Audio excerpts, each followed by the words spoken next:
We have gone through a killing spree and followed by student-led uprising to free the country from the fascist regime.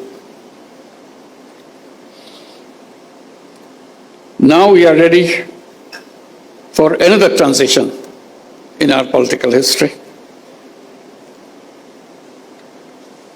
We have announced the time for election. It's just about a year back, we had the uprising mixed with the killing spree. And the country has come to be stable enough and ready to have the election. So we announced the election in the first half of February 2026. Interim government will be replaced by an elected government. We hope we can work out a solution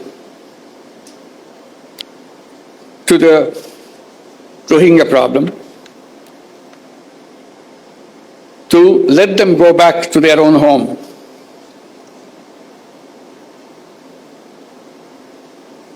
As a part of this transition process that we are going through,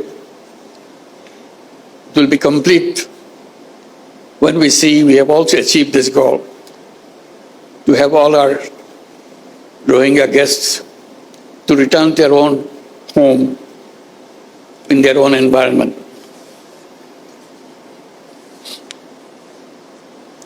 On the 8th Rohingya Genocide Remembrance Day, with a heavy heart, I draw your attention to the forced displacement of Rohingyas and their exodus to Bangladesh from Myanmar. In a spate of only few weeks, in August 2017, around 800,000 Rohingyas crossed into Bangladesh. They came to Bangladesh to save their lives. Unfortunately, the barbaric attack and persecution still persists. Hence, we see fresh arrivals at our doorsteps every day.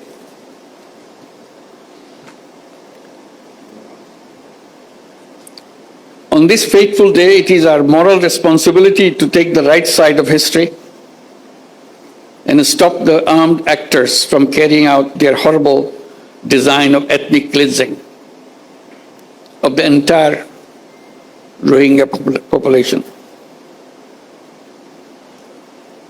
It will be a historic blunder if we wait for seeing the very last Rohingya living Rakhine. We cannot let it happen.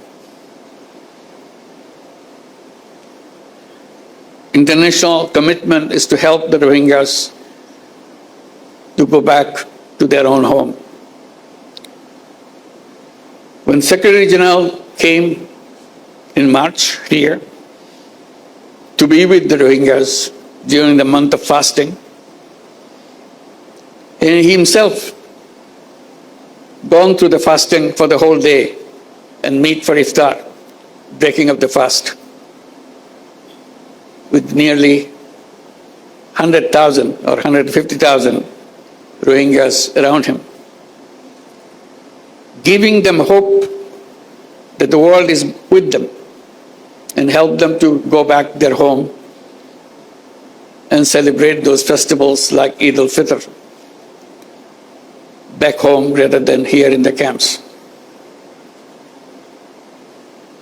We see fearful and shuttered eyes of Rohingya women and men when they appear at our doorsteps with horrific stories.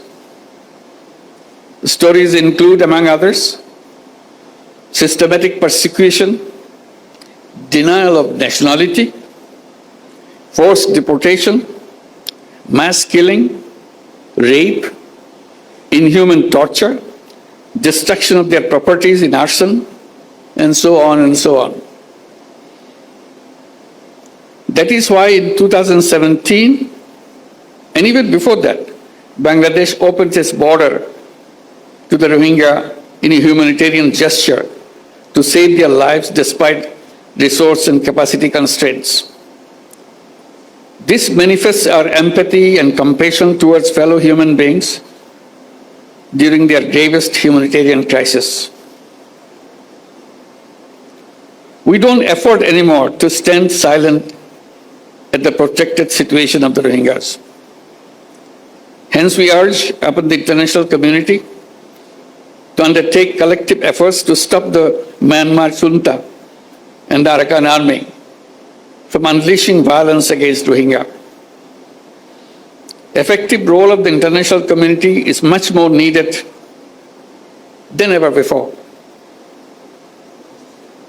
Excellencies and distinguished guests, I acknowledge the continued support, assistance, and solidarity of the donors, our partners, UN agencies, international organizations, and friends across the globe to the Rohingyas sheltered in Bangladesh.